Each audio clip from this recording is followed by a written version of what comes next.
वसुदेवसुतं देवं कंसचाणूरमर्दनं देवकी परमानंदं कृष्णं वंदे जगद्गुरुम्।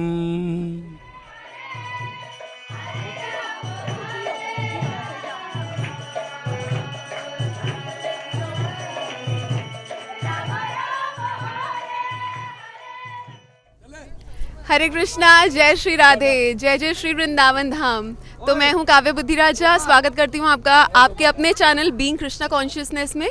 तो आज मैं आई हूँ श्रीधाम वृंदावन में और आज मेरा ये परम सौभाग्य है कि आज मुझे साक्षात यमुना मैया की महा आरती देखने का ये सुअवसर प्राप्त हुआ। तो हमारे बीच में परम पूज्य गोस्वामी जी हैं, हम उनसे थोड़ी बहुत वार्तालाप करने का प्रयास करेंगे और जानेंगे कि यमुना मैया का क्या महत्व है, क्या उनकी अहम भूमिका है। तो गोस्वामी जी, अगर आप अपने आप को इंट्रोड्यूस कर सकें, आपका नाम, आप कितने सालों से हैं, कब से आप यहाँ वृंदावन में वास कर रहे हैं? बोलो श्याम सुंदर श्रीमणी महारानी जो की जय।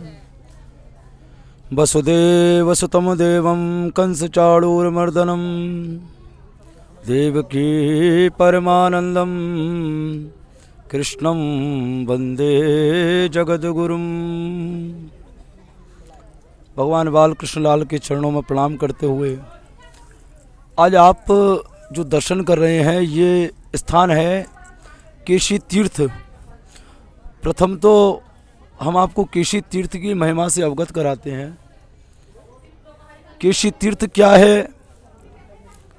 द्वापर काल में एक दैत्य था जिसका नाम था केशी, और कंस के मामा का लड़का था वो। तो कंस ने जब भगवान को कई बार मारने के लिए भगवान के ऊपर आक्रमण किए तो इस बार एक नया दैत्य भेजा जिसका नाम है केशी, और वो आया यहाँ घोड़े के रूप में। उसको ये बोला गया कि तुम्हें जाके भगवान कृष्ण का वध करना है, भगवान कृष्ण को मार देना है।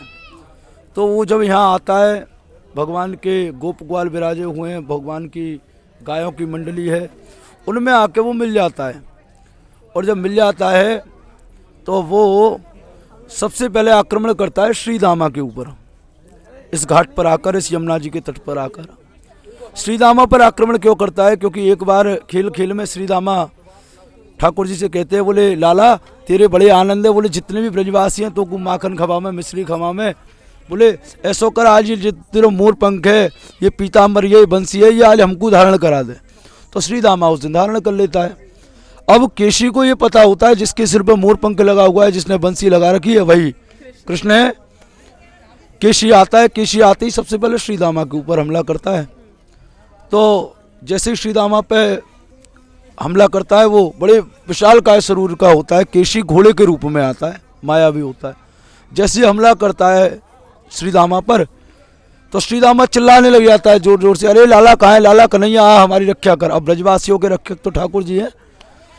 तो जब ऐसे हल्ला करता है तो भगवान आते हैं दौड़ के, और भगवान पहचान जाते हैं, बोले ये मायावी राक्षस है केशी।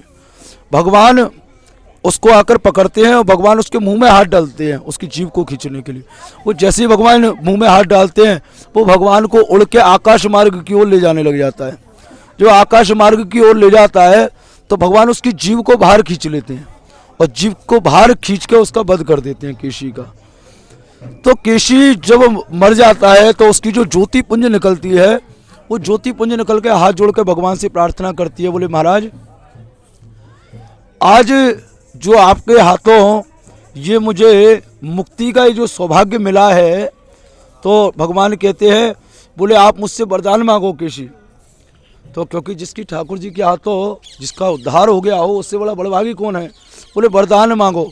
तो ठाकुर जी ऐसा वरदान देते हैं केशी को कि बोले देखो ये वृंदावन में अब से ये केशी तीर्थ के नाम से कहलाएगा स्थान, इसलिए कहा जाता है केशी घाट। तो केशी तीर्थ पर इतना बड़ा वरदान दिया भगवान ने कि वृंदावनम महत्पुण्यम यत्र केशी निपातितः केशव शतगुणम पुण्यम यत्र विश्रमतो हरि। वृंदावन का अति महत्वपूर्ण स्थान केशी तीर्थ। और प्राचीन काल में ये व्यवस्था थी कि वृंदावन में जो आज परिक्रमा आप देखते हैं ये पंचकोशी, वो केशी तीर्थ से ही आरंभ की जाती थी। और आज भी एक पक्का घाट जो बचा है पूरे वृंदावन में वो मात्र केशी तीर्थ ही है, जो पक्के रूप में आज भी विराजित है, जहाँ यमुना महारानी जी आज भी विराजमान है। तो भगवान ने ऐसा वरदान दिया केशी अब से इस स्थान पर जो भी कोई भजन पाठ पूजन जप तप तर्पण आरती इत्यादि जो भी कुछ करेंगे उसका फल उसको इस स्थान पर किया गया अनंत गुना शतगुना प्राप्ति होगा। केशम शतगुणम पुण्यम यत्र विश्रमतो हरि। और ये केशी तीर्थ कोई साधारण नहीं है, भगवान के द्वापर काल का ये स्थान है और द्वापर लीला का साक्षी है। और उसके साथ साथ हमारे पूरे भारतवर्ष ही नहीं अपितु देशी विदेशी जितने संत महात्मा हुए हैं अभी तक, उन्हीं सभी संतों की साधना का ये स्थल रहा है, जिसमें स्वामी श्री करपात्री जी महाराज, स्वामी श्री अखंडानंद सरस्वती जी महाराज, स्वामी एसी भक्ति वेदांत स्वामी प्रभुपाद जी महाराज और भी कई अनगिनत ऐसे बड़े बड़े संत हैं, स्वामी श्री सुदामा दास जी महाराज, श्री हनुमान जी वाले बाबा जी महाराज, श्री नागरी दास जी महाराज, बड़े बड़े विशेष जो संत हुए हैं उन संतों ने इसी केशी तीर्थ पर यमुना महारानी जी को मना के, क्योंकि देखिए वृंदावन में प्रवेश करने के बाद जब तक यमुना जी कृपा नहीं करें तब तक राधा गोविंद के चरणों की भक्ति कृपा संभव नहीं है, क्योंकि कृपा प्रदान करने वाली श्री यमुना महारानी जी हैं। इसलिए प्रथम सभी ने आके अपने अपने भाव के द्वारा यमुना जी को मनाया।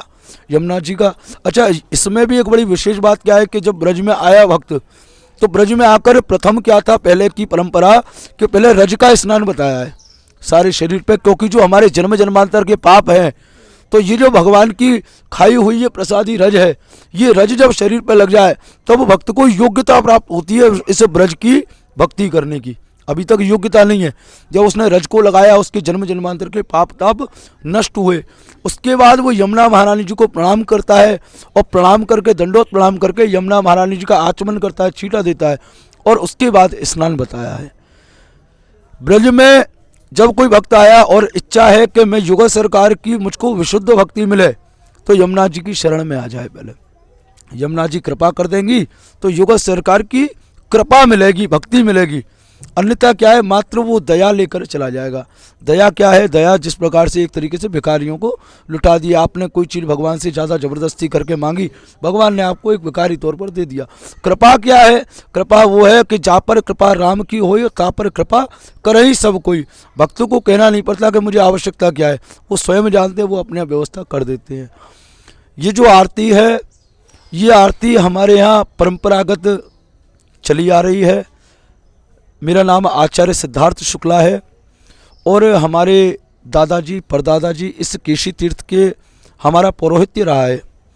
परंपरागत हम ही यहाँ का पुरोहित निभाते आ रहे हैं। हमारे दादाजी परदादाजी सकल दादाजी सभी को ये प्राप्त है। आज उसी परंपरा को हम आगे बढ़ाकर बैठे हुए हैं और पूरे वृंदावन में इस यमुना महारानी जी की आरती में मात्र एक यही स्थान है जहाँ आज भी जब चैतन्य महाप्रभु जी वृंदावन में पधारे हैं तो उन्होंने आकर यहाँ प्रथम ब्रज की रज का पूजन किया, यमुना महारानी का पूजन किया और वृंदा तुलसी महारानी जी का पूजन किया।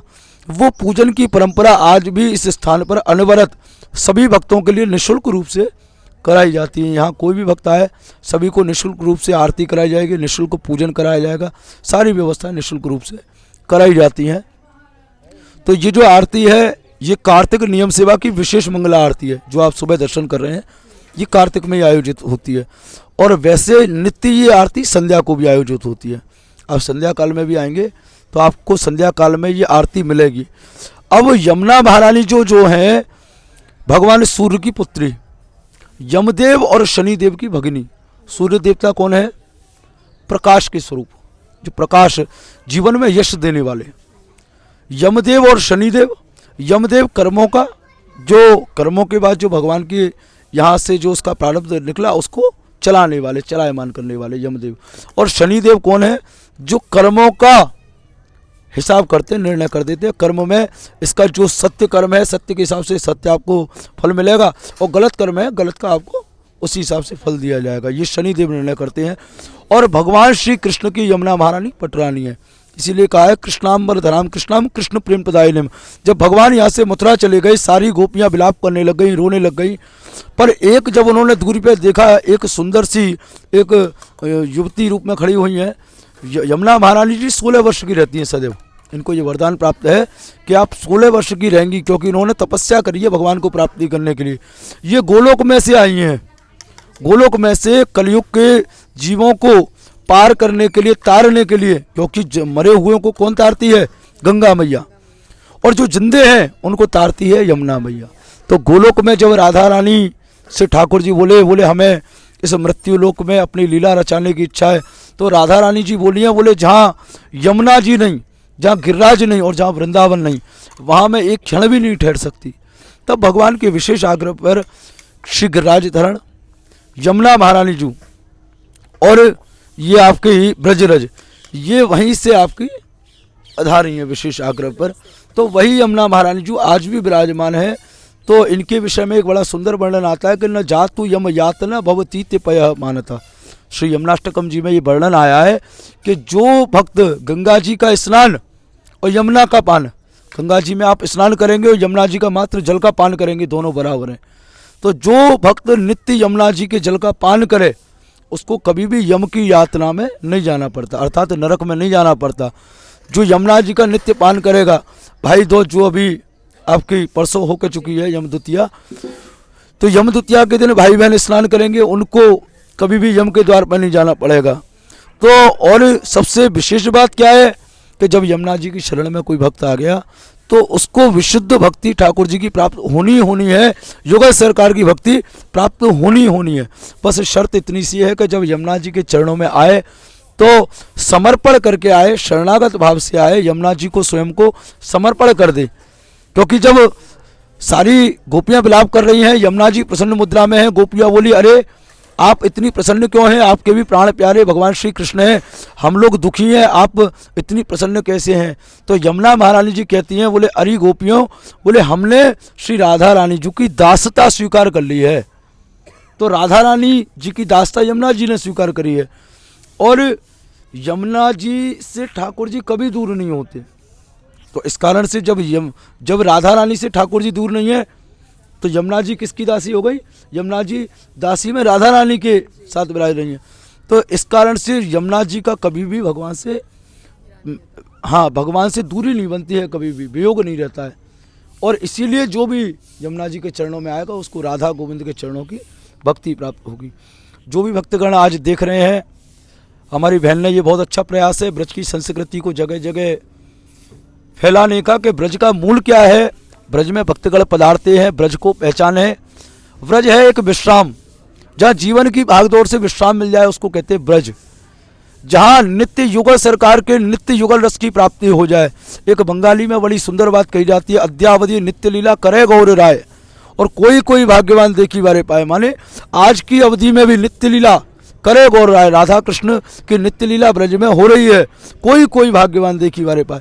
जो मन से भाव से शून्य होकर, जैसे कहा गया है कि तृणादुपि सुनुचेन तरोरपि सहिष्णुता है, अमान इनाम मान देना। तो ब्रज में जब आना है, तृण से भी छोटा स्वयं को मान के तब ब्रज में पधारो।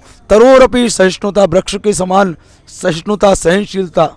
क्योंकि भगवान के जब भगवत मार्ग में कोई भक्त जाता है तो उसकी परीक्षाएं भी बहुत होती हैं। पुराने जितने भी भक्त हुए हैं, भक्तमाल में वर्णन आया है, सभी ने भगवान की इच्छा मानकर सारे स्वरूपों को स्वीकार किया है। तो कहने का हमारा आशय यही है, उद्देश्य यही है कि आप वृंदावन में जब भी पधारें, वृंदावन की महिमा को, वृंदावन की लीला को समझें, यहाँ शून्य भाव से आएँ। वृंदावन में स्वच्छता का विशेष ध्यान रखें कि हमारे युगल सरकार किसी भी रास्ते से गुजरें, हमारे द्वारा कोई ऐसा अपराध तो नहीं किया जा रहा कि हमने कोई कूड़ा या करकट या स्वच्छता कर दी जिससे हमारे युगल सरकार को कष्ट हो गए। हमारे द्वारा कहीं कोई ऐसा अपराध तो नहीं किया जा रहा जो हम यमुना जी को कष्ट दे रहे हों, यमुना जी में कूड़ा कचरा इत्यादि डाल रहे हों। तो ये बड़ी विशेष बात ध्यान में रखने की है। और जब भी ब्रज में पधारें तो ब्रज का नियम यह है कि प्रथम ब्रज में यमुना जी का पूजन सर्वमान्य है। जिस प्रकार से भगवान गणेश का पूजन किया जाता है, उसी प्रकार से प्रथम वृंदावन धाम में ब्रज में प्रथम यमुना जी का पूजन किया जाता है, जिससे भाव और भक्ति की योग्यता भक्त को प्राप्त होवे और वो योगा सरकार के चरणों को प्राप्त कर ले। आप सभी भी यहाँ यमुना महारानी जी की आरती में पधार सकते हैं। नित्य ये यमुना महारानी जी की आरती आयोजित की जाती है, जो पूर्णतः सभी भक्तगणों के लिए निःशुल्क आयोजित की जाती है। यहाँ की दक्षिणा आपका मन है, आप मन से और श्रद्धा से आएँ। और सबसे बड़ी दक्षिणा यह है कि हमारे ब्रज को, हमारे वृंदावन को, हमारी यमुना जी को स्वच्छ बनाए रखने में अपना सहयोग प्रदान करें। सबसे बड़ी दक्षिणा यही है हमारे ब्रज की। आप सभी को जय जय श्री राधे। बोलो श्याम सुंदर श्री यमुने महारानी जी की जय। अब महारानी जी का भी दर्शन करा दें। Thank you so much Goswami ji, आपसे मिलके बहुत शुद्धि फील हो रही है। हमें प्लीज़ आशीर्वाद दीजिए कि ब्रज में बार बार आना हो। आप सभी पे यमुना जी खूब कृपा करें और हम यही चाहेंगे कि आप ज़्यादा से ज़्यादा इसके माध्यम से हमारा जो ब्रज है, ब्रज की जो मूल संस्कृति है उससे सभी को परिचित कराएं, क्योंकि भक्त लोग तो यहाँ लाखों करोड़ों की संख्या में आते हैं, पर ठाकुर जी कहते हैं, बोले प्रबल प्रेम के पाले पढ़कर प्रभु को नियम बदलते देखा, अपना मान टले टल जाए भक्त का मान न टलते देखा। ठाकुर जी अपने नियमों को बदल देते हैं, पर किसके लिए बदलते हैं? भक्तों के लिए। जो भक्त भाव से आएगा, शून्य भाव से आएगा, यहाँ सोनी सेवा करो, कहीं कूड़ा कर दिख रहा है उसको उठा दो, बिल्कुल शून्य भाव से ब्रज में आ जाओ, राधा गोविंद को स्वयं को समर्पण कर दो, तो यहाँ आके आप कुछ प्राप्ति कर पाएंगे। और अगर यहाँ पिकनिक मनाने के उद्देश्य से या घूमने के उद्देश्य से या मन में ये आया बहुत दिनों से कहीं घूमने नहीं गए, वृंदावन घूमे आए, वृंदावन घूमने की जगह नहीं है, वृंदावन विश्राम की जगह है, राधा गोविंद के चरणों की भक्ति प्राप्ति की जगह है। और द्वितीय बात, जीवन का मूल उद्देश्य जो होता है भक्ति, भगवान के चरण, जिस प्रकार से आप अपने घर से निकलेंगे, अपने घर में नहीं पहुंचेंगे तब तक आपको शांति नहीं पड़ेगी, उसी प्रकार से ये जो जीवात्मा है इसने शरीर कोई सा भी धारण कर लिया हो, पर जब तक ये परमात्मा के चरणों में नहीं जाएगी इसको शांति नहीं मिलेगी। लाखों करोड़ों जन्म बीतते रहेंगे, बार बार जन्म लेते रहोगे, मरते रहोगे, तब तक शांति नहीं मिलेगी। इसलिए आज अगर आपको स्वावसर ये प्राप्त होता है, राधा रानी आपको बुलाती हैं वृंदावन में, यमुना महारानी जी कृपा करती हैं, तो उस अपने सौभाग्य को पहचानें। यहाँ जितनी सेवा हो सकती है सेवा को करें, यमुना महारानी जी को स्वच्छ बनाए रखें, स्वच्छता का ध्यान रखें। यहाँ जितने भी आप साधु देखते हैं, संत देखते हैं, जितने भी ब्रजवासी गण हैं उनकी सेवा करें, ठाकुर जी की सेवा करें। और सबसे बड़ी विशेष बात, ब्रज में भी आज हमारे बहुत से मंदिर ऐसे हैं जहाँ सेवा के लिए सेवकों का अभाव है। बहुत से मंदिर ऐसे प्राचीन मंदिर हैं जिनमें सेवा आज भी अनवरत चल रही है, पर वहाँ सेवा चलाने के लिए उनकी व्यवस्थाएं नहीं है, क्योंकि वो काल के अनुसार आज इस समय में वो दब गए। तो ऐसा भी ध्यान रखें कि जो प्राचीन मंदिर हैं उनमें भी जाएं, स्वयं भले ही वहाँ सोनी सेवा करें, छोटी छोटी सेवाओं को ब्रज में आकर करें, जिससे राधा गोविंद आप पर प्रसन्न हो। जरूरी नहीं है आप धन से ही सेवा करें, तन से करें, मन से करें, जो सेवा आपके द्वारा बने उसको ब्रज में पधार कर करें। आप सभी को जय जय श्री राधे श्याम सुंदर श्री। तो गोस्वामी जी आपका फिर से धन्यवाद हमारे साथ इंटरव्यू करने के लिए। तो दोस्तों, 3 बहुत इंपॉर्टेंट चीज़ें जो हमें परम पूज्य गोस्वामी जी ने बताई वो हैं, सबसे पहले हमें शरणागति के भाव से आना है, दूसरी सबसे इम्पॉर्टेंट चीज़ है कि हमें यमुना मैया की स्वच्छता पे ध्यान देना है, और तीसरी इम्पॉर्टेंट चीज़ हमारे सामने ये है कि हमसे जितना हो सके उतनी सेवा करनी है ब्रजवासियों की, यहाँ के मंदिरों की। और अभी हम आपको दर्शन कराएंगे यमुना मैया की महाआरती की, जो जस्ट अभी आयोजित की गई है। तो आप लोग भी कार्तिक के मंथ में यहाँ पे आ सकते हैं मंगला आरती को अटेंड करने के लिए। एंड ये ब्रज की नित्य सेविनी माता जी, हरे कृष्णा माता जी। राधे कृष्णा। असली सेवा, असली पूजा, असली आरती ब्रज में आकर के ब्रज की रज को प्रणाम करके यहाँ सेवा करना, यहाँ की स्वच्छता का ध्यान रखना, ये असली आरती और असली पूजा है। इससे भगवान और हमारी यमुना मैया बहुत ज़्यादा प्रसन्न होती है। तो मैं सभी को आग्रह करूँगी कि यमुना मैया की शुद्धता का, पवित्रता का, स्वच्छता का ध्यान रखें और कृष्ण की भावना को समझ के यहाँ सेवा दें। माता जी, आप मुझे दिखने में इतनी प्यारी सी गोपी लग रही हैं। आप कब से वृंदावन में हैं? मीरा बोलते हैं। हरे कृष्णा। और मैं वृंदावन में पूरा कार्तिक मास यहाँ पर वास करती हूँ, और सुबह अपना यमुना जी में स्नान करती हूँ, पूजा अर्चन करती हूँ, आरती अटेंड करती हूँ, रोज़ परिक्रमा देती हूँ। इस तरह से मैं अपना 1 महीना अपना कार्तिक का वास करती हूँ। हरे कृष्णा। तो माता जी, आपका नाम क्या है और आप कहाँ से हैं? मेरा नाम सरिता प्रकाश शुक्ला है, मैं गोंदिया महाराष्ट्र से हूँ। हरे कृष्णा। तो आप महाराष्ट्र से हर साल पूरा कार्तिक महीना यहाँ पे? और मैं हमारे जो परिवार है आलू प्याज के हम लोग व्यापारी है, लेकिन हम यहाँ जब आते हैं तो हम यहाँ कुछ भी नहीं है, हम यहाँ कुछ नहीं, हम एक सिर्फ सेवक के रूप में ही हम 1 महीना व्यतीत करते हैं। तो माता जी, विनम्रता की वास्तव में पराकाष्ठा है। एक जो आइडियल जो हम देखते हैं कि वास्तव में हम टॉलरेंट कैसे हों, तृणादपि सुनीचना तरोरपि सहिष्णुना को कैसे प्रैक्टिकल लाइफ में हम एक्सपीरियंस कर सके। तो माता जी बहुत अच्छा एग्जाम्पल हैं। थैंक यू सो मच माता जी हमसे बात करने के लिए। Thank you very much, thank you very much. Hare Krishna. तो दोस्तों, आप भी यहाँ पर आ सकते हैं। कार्तिक के मंथ में महाआरतियाँ आयोजित होती है, निशुल्क, एकदम फ्री, और अगर आप चाहें तो दक्षिणा अपनी स्वेच्छा से ज़रूर दे सकते हैं। हरे कृष्णा। तो हमें जस्ट अभी पता चला है कि सरिता माता ji is a teacher and she is like taught over इतने सारे सब्जेक्ट्स, एंड उनकी जो बेटी है वो सिविल इंजीनियर है। तो हम देख सकते हैं कि इतना वेल एजुकेटेड बैकग्राउंड होने के बावजूद वो पूरा कार्तिक ब्रज में सेलिब्रेट करती हैं, ब्रज में बिताती हैं। और अभी जैसे वो भगवान की जो आरती के जो यूटेंसिल्स होते हैं जिससे महाआरती होती है उनको क्लीनिंग की सेवा कर रही है। तो हम ये विनम्रता की जो भाव है उसको समझ सकते हैं ऐसे शुद्ध भक्तों और ऐसे सुंदर भक्तों का संग करके, उनका दर्शन करके। तो आपको हम ऐसे ही बहुत प्यारे प्यारे ब्रज के दर्शन कराते रहेंगे, specially in the month of Kartik. तो बने रहिए हमारे साथ। हरे कृष्णा। जय जय श्री राधे। जय जय श्री यमुना मैया। जय यमुना मैया। हरे कृष्णा।